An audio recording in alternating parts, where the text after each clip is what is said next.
right, beautiful people. Top of the day. That's Swabble. That's Swabble.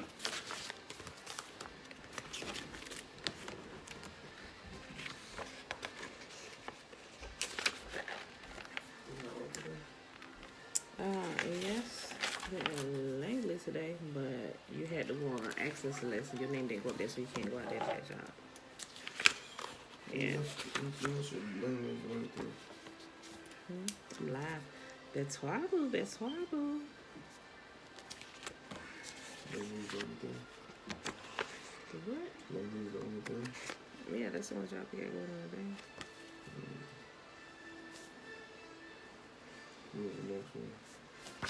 Jamal, talk to me sometime. All right, y'all. We are at another Monday. And today we are reading Zechariah 5, 6, and 7. Picking up where we left off yesterday.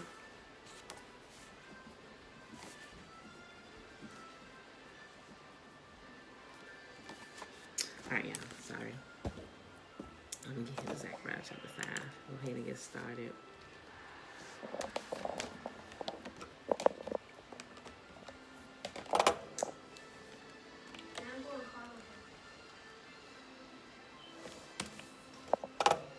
Alright, y'all.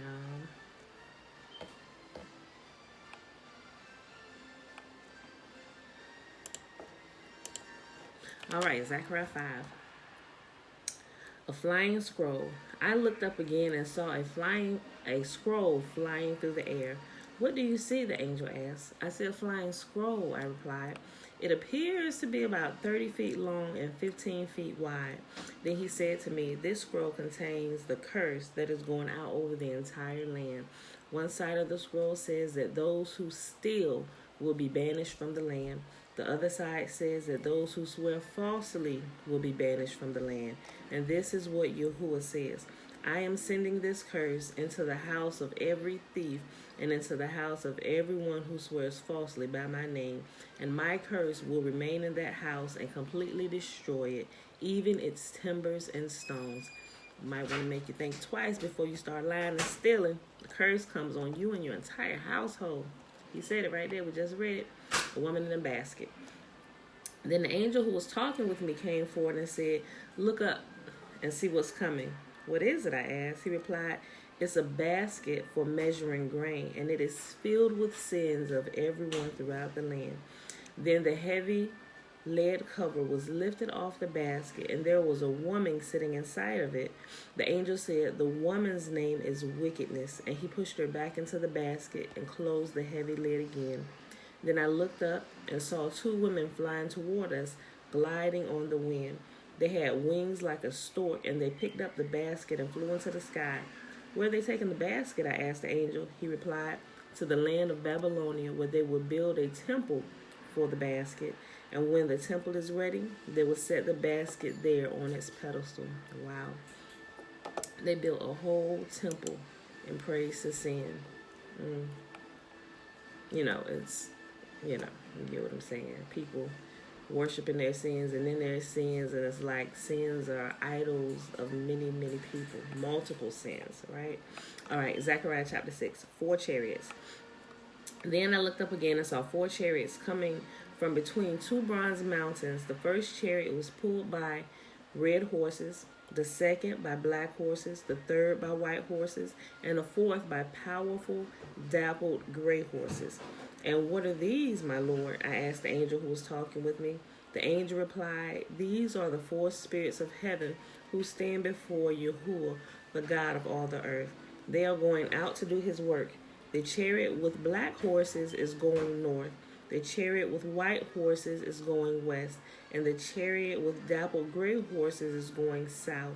The powerful horses were eager to set out to patrol the earth. And Yahuwah said, go and patrol the earth. So they left at once on their patrol. Then Yahuwah summoned me and said, look, those who went north have vented the anger of my spirit there in the land of the north. The crowning of Jeshua. Then I received another message from Yahuwah. Heldai, Tobijah, Jedaiah will bring gifts of silver and gold from the Jews exiled in Babylon. As soon as they arrive, meet them at the home of Josiah, son of Zephaniah. Accept their gifts and make a crown from the gold and silver. Then put the crown on the head of Jeshua, the son of Jehozadak, the high priest. Tell him, this is what Yahuwah, the God of heaven's army, says. Here is a man called the branch. He will branch out from where he is and build the temple of Yahuwah. Yes, he will build the temple of Yahuwah. Then he will receive royal honor and will rule as king from his throne. He will also serve as priest from his throne, and there will be perfect harmony between his two robes. Now, if we keep reading, listen to what it says. The crown will be, remember, they just made a crown for him and said, sit it on his head. The crown will be a memorial in the temple of Yahuwah to honor those who gave it. Heldai, Tobijah, Jedaiah, and Josiah, the son of Zephaniah. People will come from distant lands to rebuild the temple of Yahuwah. And when this happens, you will know that my messages have been from Yahuwah, the God of heaven's armies.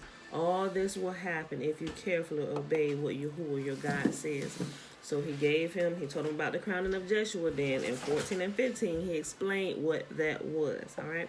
Last chapter for the day, y'all. Zechariah chapter 7. A call to justice and mercy. On December 7th of the 4th year. Let me just say something. I know this is given like the Babylonian dates, like the Gregorian calendar dates, like January, and this is December and stuff. That may not actually be accurate based on Yahuwah's count. I'm not actually saying like December, so we're thinking December, like the Christmas month, December.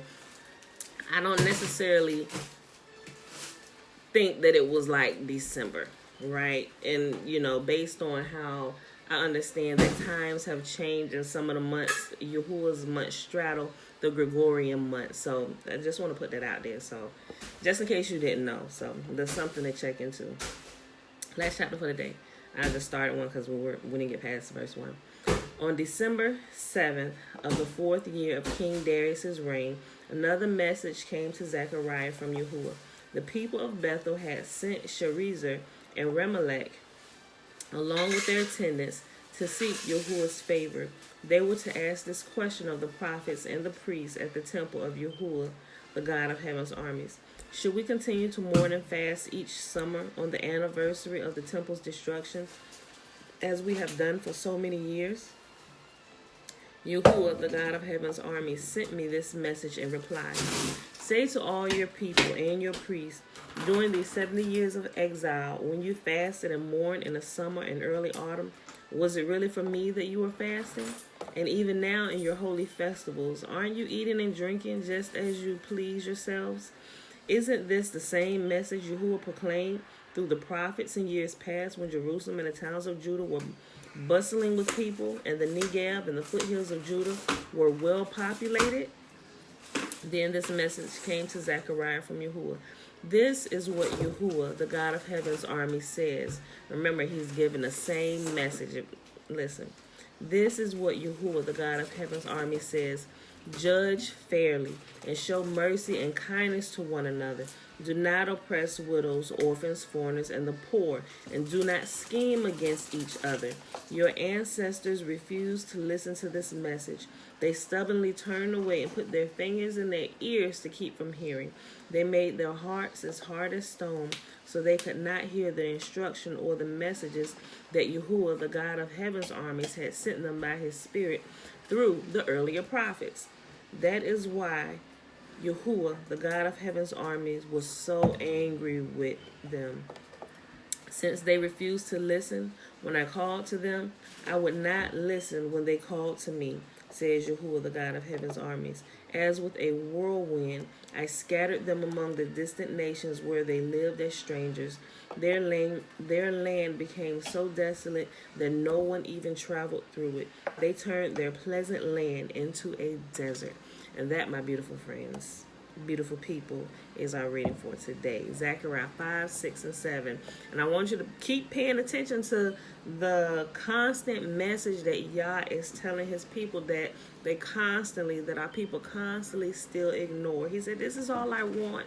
I don't need all these religious festivals and all this other stuff, although the feasts and stuff are there and, they're in memorial. We should honor Yah, but they're doing it just out of, oh, let's do it because this is what we're supposed to do, yet they still living like the sons of hell all over the place, right?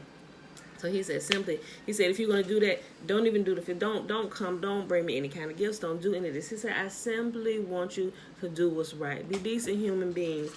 Do proper justice. Don't oppress the poor, the widow. Feed the hungry. Don't take advantage of one another. He said, stop doing these things to one another, right? And he said, and live peaceably upon this earth. And, so, this has been a constant message.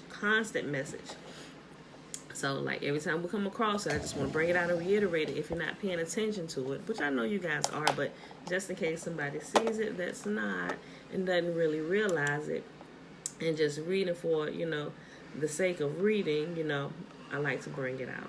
All right, y'all. So, now we are about to do the blessing. Y'all know what it's found at. All right. So, okay. Y'all know that is in Numbers chapter 6. Verses 22 through 27.